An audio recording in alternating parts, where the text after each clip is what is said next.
A porn star and a former president in the same New York courtroom this week as the hush money trial of Donald Trump claws painfully forward. I say painfully because testimony in this case is hard to stomach, including details of Trump's alleged sexual liaison with Stormy Daniels.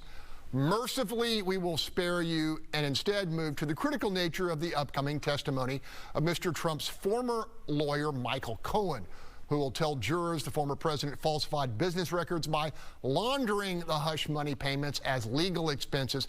Panel, it's a word of a convicted felon versus a defendant who has been found liable for sexual abuse by a jury in civil court. Gosh, who do you believe, Holly? I don't know. Look, you know, it's hard to know, but what they've created here is a salacious spectacle over this alleged, one-night hookup. I refuse to call it an affair if that's what actually happened. But what we're talking about is, whether or not a crime can be proven in the state law. It's a misdemeanor, and they're trying to escalate it to a felony, and it's a little vague as to how they're getting to that point. And and then they have to prove that that was the intent. That the intent was related to the presidential campaign. When you had David Pecker testified that he'd done that for Trump long before his presidential ambitions, and for many other celebrities and wealthy persons who try to control the narrative and protect their image in the public. It sounds really problematic. And with this crazy testimony that went on this week, thank God we're not talking about details.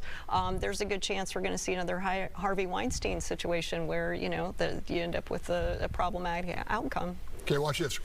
Yep. Only lawyer on the panel. He has to talk about this.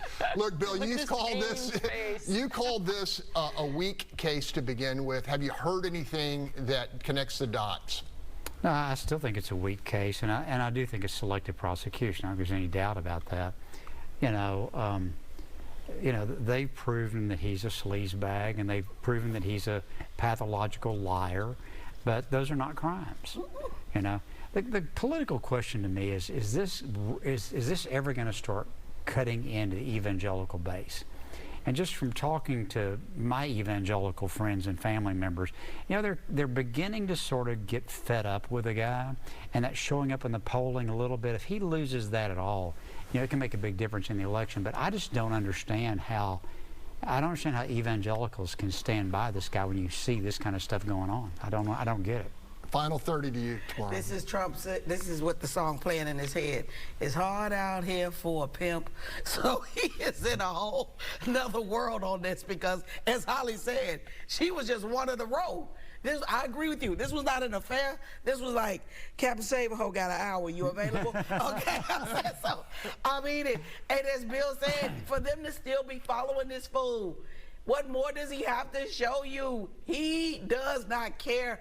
But I thank the state of New York for dragging him in where he don't want to be. How many gag orders he got that he done violated? 20? He don't care.